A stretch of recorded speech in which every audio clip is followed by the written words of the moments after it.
Fala, jovem! A paz do Senhor Jesus! Estamos em mais um programa, Os Dias da Minha Mocidade. Estamos no segundo episódio do tema que já vai ser dito, mas olha, hoje o pastor Josias, mais uma vez, não pôde estar presente, mas eu estou aqui no lugar dele, tentando um pouquinho, fazer o trabalho dele. Mas vamos lá, estamos num programa muito importante hoje para você, jovem, que está estudando, que está aí na fase do vestibular. Estamos com os jovens aqui no estúdio. Já eles já vão se apresentar, o Daniel vai auxiliá-los, vai apresentar eles. Sejam muito bem-vindos, cada um de vocês. Nós estamos também com um professor do terceiro ano e vestibular, o professor Luiz Lessa. A paz do Senhor, professor. Paz do Senhor, gente. Paz do Senhor. Seja muito bem-vindo. Obrigado. E você aí de casa, curta esse programa, compartilhe, comente, já envie para o seu amigo, para que ele possa, junto com você, estar alinhado nesse tema, para que vocês possam já receber algumas orientações, algumas dicas.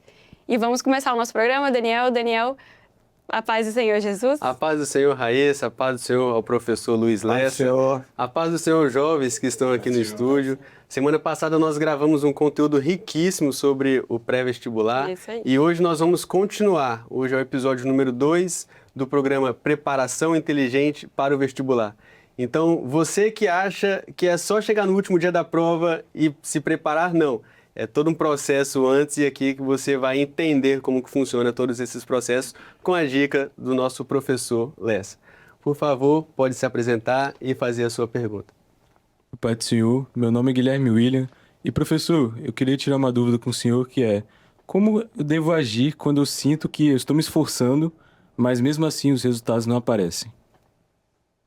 Bom, Guilherme, o esforço é diferente de estratégia.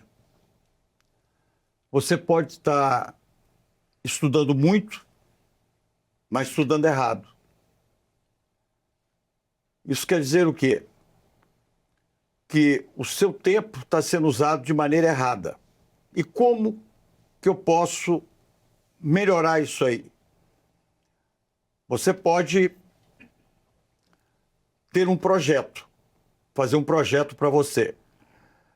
Primeiro, como estudar? Então, já foi comentado até no programa anterior que existe o quê? A regra dos 3 R's. Ou seja, você pode revisar, resolver e refletir. Então, você tem que ter um método para você. Ou seja, eu acho que é o melhor método. É você estudar, sempre revisando a sua matéria através de resumos. E, a partir daí, você aplicar. Eu vou fazer uma prova de química do Enem. Eu pego as questões de química e vou aplicar aqueles conceitos que eu estudei, ver se realmente eu aprendi. Então, isso aí é mais importante. Então, você tem que ter um método para isso. Segundo, você não pode ter uma fadiga mental. Então, acho eu que a melhor maneira de você estudar é em frações. Eu vou estudar, por exemplo, 50 minutos de uma matéria. Vou dar um pequeno descanso, um intervalo pequeno, volto a estudar mais 50 minutos. Então, você está dosando o seu tempo. Você está fracionando o seu estudo. Eu posso estudar 4 horas em seguida. 4 horas em seguida. Vai dar uma fadiga. Você vai achar que você estudou muito, mas estudou pouco. Aprendeu pouco. Então, eu acho que o estudo fracionado, estudei 50 minutos, 60, dou um tempinho, volto, estudo mais 60 minutos. Isso aí é o ideal. E o que pode ser feito? Eu não estou conseguindo. Então, as escolas, normalmente, ela tem profissionais que fazem um conteúdo programático para você. Então, você vai sentar com esse profissional, não estou conseguindo me organizar, a matéria está atrasando, o que eu faço? Então, ele vai fazer um programa de estudo com você, pessoal, porque cada cada um jovem tem um problema. Seu problema pode ser diferente do dela, do dele. Então, você vai fazendo um programa pessoal, uma programação de estudo para você. Mas você tem que ter um método, um tempo de estudo para não ter uma fadiga mental. Isso é muito importante para você. Tá? Interessante também, o professor, é que eu vejo assim muitos jovens quando vão estudar, eles pegam para estudar, mas também viram à noite estudando, que acham que virar à noite, às vezes até rende, né? A pessoa também acha que está rendendo e tudo mais, mas e o sono também, né? Aonde é que fica? E o seu descanso, onde é que vai ficar? Então é muito importante, por mais que tem jovens que conseguem e lidam melhor com estudar à noite, tem mais energia, mais disposição, mas é importante você sempre lembrar disso também, do seu descanso, do seu momento também, né? Da sua mente desligar um pouco, de você também se alimentar, fazer uma boa alimentação, um exercício físico, todas essas coisas eu acredito, né, que muda, né, altera. Um conjunto de componentes, né? É isso mesmo. Vamos lá, Daniel? Vamos lá. O professor, e qual que é o tempo que seria ideal para o jovem começar a se preparar para o vestibular? Bom, eu acredito que é no primeiro ano do ensino médio. Ou seja, por que existe esse acúmulo de informação no pré-vestibular ou no terceiro ano? Porque no terceiro ano ele estuda 3 anos num ano só.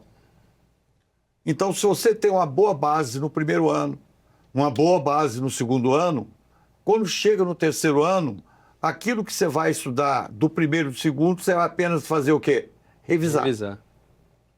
Mas se você não fez um bom primeiro, um bom segundo, você vai ter informação de 3 anos. É aí que entra o cansaço mental. Então, a gente tem que começar a estudar para o pré-vestibular, na verdade, desde o ensino fundamental, mas colocando mais pertinho no ensino médio. Primeiro, segundo, terceiro ano. E para aquele jovem que, vamos supor, teve alguma dificuldade no primeiro ano, no segundo ano, né? Teve alguma dificuldade, seja em casa, algum problema, e às vezes não conseguiu, né, ter um foco, assim, o quanto ele queria, e chegou no terceiro ano um pouco mais desanimado, com muita carga de matérias. O que você indicaria para esse jovem? Então, aquilo que nós falamos anteriormente. Normalmente, quando você recebe essa carga muito grande, você não consegue se reorganizar. Então, o que acontece? A matéria atrasa. Aí começa a ansiedade. Então, o que você tem que fazer? Porque eu falei para o Guilherme, um plano de estudo. De cada pessoa é um plano diferente, porque é um problema diferente. Então, a melhor maneira é essa, faça um plano de estudo. Não é um tempo adequado, mas... Cada um tem o seu tempo. Então, na hora que você está fazendo o plano de estudo, quem está fazendo isso para ele vai saber o que é melhor para ele. Estudar 50 minutos cada matéria, estudar 1h30 cada matéria, então ele vai saber tudo isso aí. A gente já passou por isso, né, Daniel? Já sim, graças a Deus. Graças a Deus estamos livres. Vamos lá? Vamos sim, vamos para a próxima pergunta. A paz do Senhor, professor, paz do Senhor, Raíssa. A minha pergunta é, qual é o papel e a importância do lazer e do descanso numa rotina de estudos eficiente? É o que nós estamos comentando, né? Você tem que separar. Então, existe um tempo para você estudar. Então, por isso, quando nós falamos em foco do estudo, é você ter um tempo. Que, meu tempo é esse daqui. Passou isso, eu desligo. Então, aí entra o lazer. Vou correr, vou fazer uma caminhada, vou fazer um alongamento. Então, você tem que separar as duas coisas. Tá? Isso chama-se organização. Então, quando o aluno se organiza, ele é um aluno que, com certeza, ele vai chegar no vestibular de uma maneira melhor para responder as coisas. Então, você não precisa deixar de ter o lazer. Porque o jovem fala assim, não, eu vou fazer o vestibular, eu vou ter que estudar de manhã, de tarde, de noite, nada disso. Você tem que ter um tempo. Meu tempo é esse. Seu cérebro vai acostumar com aquele tempo. O meu tempo de lazer é esse. Seu cérebro vai acostumar com esse tempo. Então, o cérebro Seu cérebro vai se desligar automaticamente. Passou dali, do estudo, agora é minha recreação. Professor, um conselho assim que o senhor daria com relação... A gente acabou de ter, né, a prova do Enem, ano que vem os jovens já vão estar estudando aí para a prova do Enem. Qual conselho que você dá para os jovens em relação a essa prova, que é tão esperada, né, por todos, em questão dos estudos, mas também do preparo para o dia, da noite anterior? O que o senhor poderia aconselhar?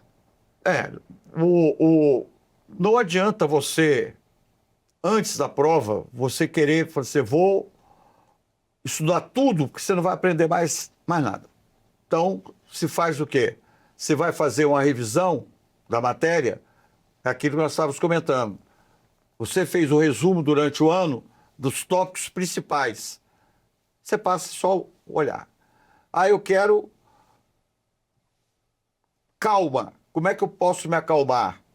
Uma boa noite de sono. Nós estamos comentando. Eu não vou, faço uma boa caminhada. Agora, uma coisa importante que eu acho que normalmente não se faz. Tudo começa com as coisas mais simples. Então, o que eu vou fazer o Enem amanhã? O que eu tenho que ter uma semana antes? O local em que eu vou fazer a prova tem que ser conhecido. Não, eu vou fazer a prova na rua tal, nunca fui lá. Não, você tem que ir lá ver onde que é o seu local de prova. Interessante. Quais são os documentos que eu preciso para entrar na prova? Deixa ele separado. Nem leva ele para a escola, deixa separado. O que eu posso levar para dentro da prova? Eu posso levar comida? Que tipo de objeto que eu posso levar? Posso levar celular? Não. Se o celular tocar, você é eliminado. Então, tem uma série de fatores que, quando o aluno ele sabe o que ele pode fazer, ele entra muito mais calmo. Tira a ansiedade dele, ele entra muito mais calmo na prova, ele entra, como diz o outro, mais inteiro, podendo resolver as questões de uma maneira mais consistente. E vale lembrar também que essas provas, elas têm o tempo, né, determinado. Que é o tempo. E eu lembro que uma vez eu fui fazer uma prova e eu olhava para aquele quadro e mudava o tempo, e aquele negócio ficava me deixando nervosa, ansiosa, que o tempo mudava e o tempo estava acabando e eu precisava terminar a prova. E às vezes a gente também fica até um pouco assim, porque a gente não... a gente fica um pouco ansioso para acabar e para ter um bom resultado, mas o tempo ali também é muito bom a gente se organizar, né? A gente treinar esse tempo. Então, isso é feito durante todo o ano. Por isso que, durante o ano, são feitos simulados iguais ao Enem, com o mesmo tempo do Enem. Então, o aluno faz isso aí, ele vai treinando durante o ano todinho, esses simulados. E é importante que ele participe disso, porque não é fácil. Eu acho também o cúmulo do absurdo, você tem que ficar 5 horas e meia fazendo a prova. Cansativo demais a conta. Então, eu acho que poderia ser dividido em 3 vezes, ou seja, o tempo menor para fazer a prova. Eu acho que... Mas o aluno, durante o curso, ele tem que aproveitar o que a escola oferece.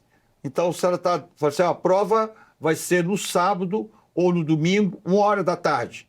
É para que ele aprenda, ele se acostuma, sua mente vai acostumar com aquilo que está ali. É por isso que, às vezes, tem o trainee, né? O jovem do primeiro ano, do segundo ano, estão fazendo o Enem para já ir acostumando com a ideia que vai ter que ficar 5 horas e meia, sentado, fazendo uma prova. É muito tempo. É muito tempo. E assim, quando a gente também tem que saber o seguinte, que a gente está numa escola, ou até fazendo um vestibular, e às vezes também não importa nem a escola que você está, o que importa é a sua dedicação quanto a esse estudo, né? Não é a escola que vai lá e vai fazer a prova, é você que vai fazer. Então, é importante você dominar também a sua mente. A mente é um fator muito importante nesses momentos. certeza. Inclusive, a gente já teve vários programas aqui falando sobre psicologia, sobre a mente, sobre a ansiedade, e é um momento que o jovem está vivendo, né? É uma correria o dia inteiro, é igreja, é estudo e volta para casa e tem que dar atenção para a família, e tem gente que trabalha ao mesmo tempo. Então, assim, a nossa mente, nesse momento, é o principal, é você cuidar da sua mente, cuidar da sua própria vida e lembrando, mais uma vez, que a gente tem o Senhor. Então, às vezes, a gente está angustiado, a gente está ansioso, ajoelha, ora, Senhor, eu não vou conseguir fazer essa prova, Senhor, está difícil, eu não consigo entender essa matéria. Claro, a gente tem que fazer a nossa parte, mas orar, ajoelhar, jejuar, madrugar, isso aí não vai ter erro, porque o Senhor está conosco, né? Muito professor? importante. Talvez a parte principal da preparação para o vestibular é você tomar a decisão que vai fazer o vestibular. Então, professor, quais são as consequências dessa decisão? O que eu posso esperar quando que eu falo, eu vou fazer o vestibular? Você tem que estar comprometido com isso. E estar comprometido é você pegar todos esses fatores que nós comentamos aqui e você utilizar. Então, quando você se organiza para fazer o vestibular, você tem que se organizar naquilo que nós falamos, no tempo, separar estudo com lazer. Tudo isso vai chegar para você como um sucesso no final. Então, se você não se organizar, eu estou comprometido com o vestibular. Não é a escola que vai fazer você passar. É você que vai passar. A escola só vai te moldar. Mas se você não quiser, você não vai passar. É isso aí. Ah. Muito bom, muito bom. Agora, a gente sempre tem aquela participação, que é dos jovens que nos assistem, que às vezes não estão aqui no estúdio, e manda as perguntas, né, por vídeo. Então vamos lá, fala jovem.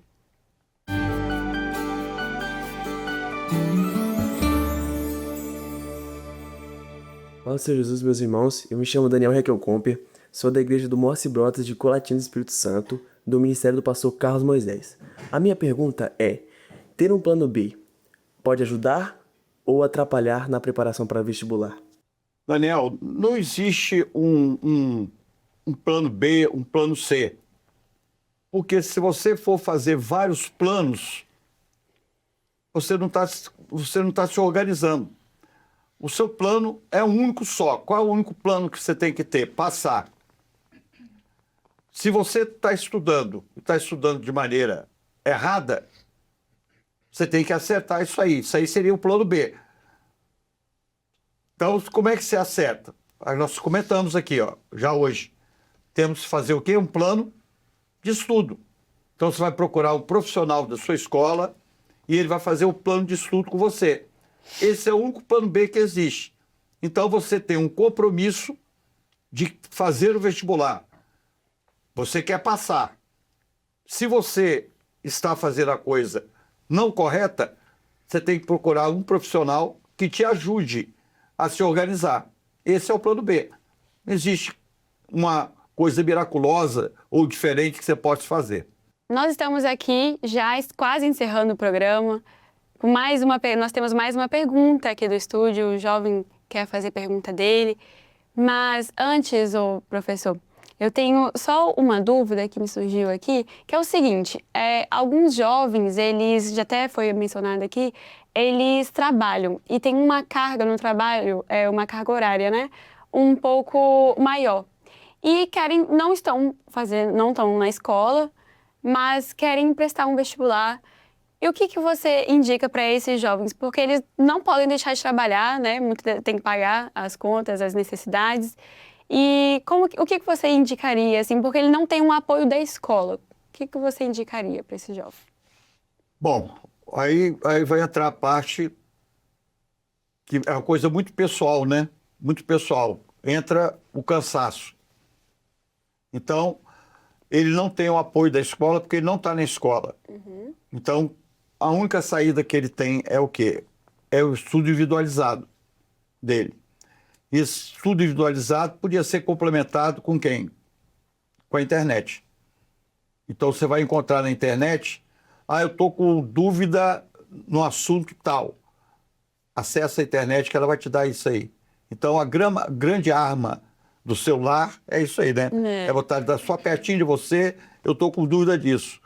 Eu vou assistir a aula do professor tal, sobre assunto tal. Ela vai te dar tudo aquilo ali. Então, usar é uma arma que ele tem, né, para usar. É isso aí. Usar ela ao seu favor. Seu favor. No seu momento Isso aí. que você precisa. E Raíssa, um ponto que é interessante é que talvez essa é a única opção do jovem.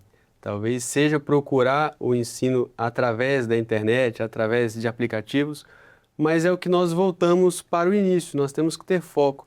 Não adianta você simplesmente pagar uma plataforma de ensino e deixar ela lá só na fatura do cartão. É isso Você aí. tem que utilizar ela todos os dias. E essa utilização, voltamos, tem que ter a disciplina. Tudo tem que ter disciplina. Se não tiver disciplina, você não vai ter sucesso em nada. Em Né? nada. Então, disciplina significa o quê? Organização. É isso aí. Organização. Isso aí. Então vamos seguir? Vamos seguir. Mais uma pergunta aqui no estúdio, por favor, pode se apresentar e fazer a sua pergunta. Pai Senhor Raíssa, Senhor. Pai Senhor Professor, Pai Senhor Daniel, meu nome é Samuel e a minha pergunta é: de que maneiras o apoio familiar e social influenciam na preparação para o vestibular? Bom, eu acho que a família é o grande pilar dessa jornada do vestibulando. Por quê? Porque o papel da família não é só cobrar resultados. Ela tem que elogiar o esforço que o vestibulando está fazendo.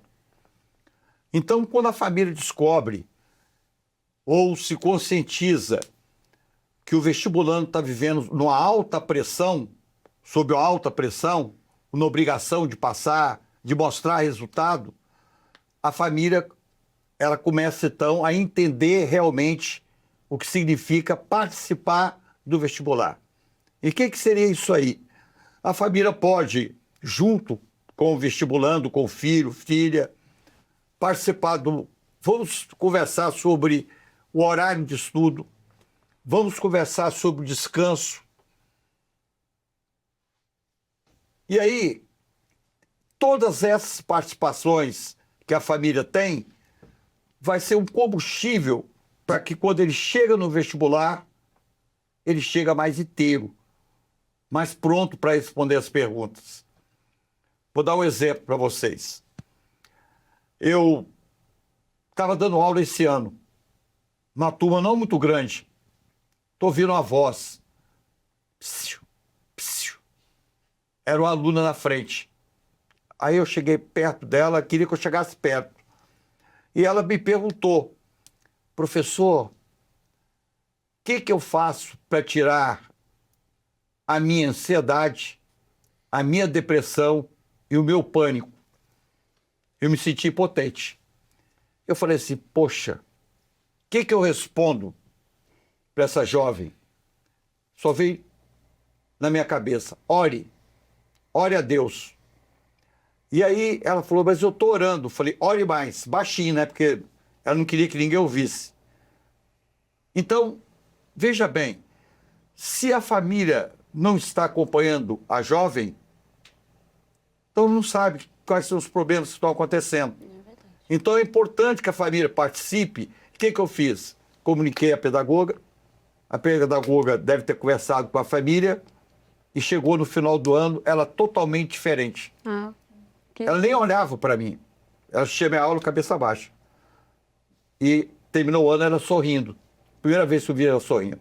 Então, a família é importantíssima. É um pilar super importante no sucesso do vestibulando. Quer dizer, ela não tem só que cobrar resultado. É isso aí.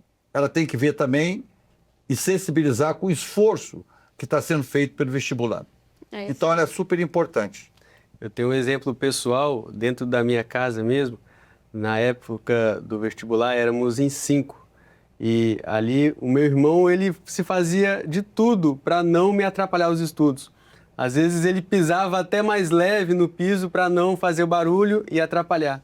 Isso que é importância. São Né? essas pequenas coisas que, dando uma somatória, vai te dar o sucesso para você. É a sincronização, que todos estão com o objetivo de uma única pessoa. Isso. Quando eu falo assim, ó, quando um entra para fazer o vestibular, a família toda está fazendo. Então a família tem que participar. É isso aí. Maravilha. Nós estamos chegando ao final de mais um programa, Os Dias da Minha Mocidade. Foi um tema incrível, muito bom. Você aí que está no próximo ano já vai prestar o vestibular, Você que vai começar esse ano aí, né, com muitos estudos daí para frente, já foca nos estudos, já tem os seus objetivos, já recebeu vários conselhos aqui, mas não se esqueça, tem um Senhor, tem um Deus que vai te abençoar, que vai estar junto com você a todo o tempo. Envie esse vídeo para os seus amigos que estão na sua escola e aproveita e já evangeliza eles também. Amém? Obrigada aos jovens que estão aqui no estúdio, voltem sempre, sejam sempre bem-vindos. Obrigada, Daniel, mais uma vez aqui nós estamos juntos. E ao professor Luiz, muito obrigada. Fica o convite, mais uma vez, de estarmos juntos aqui para os próximos temas aí para os jovens. Só chamar. Amém. Amém a todos. A paz do Senhor Jesus.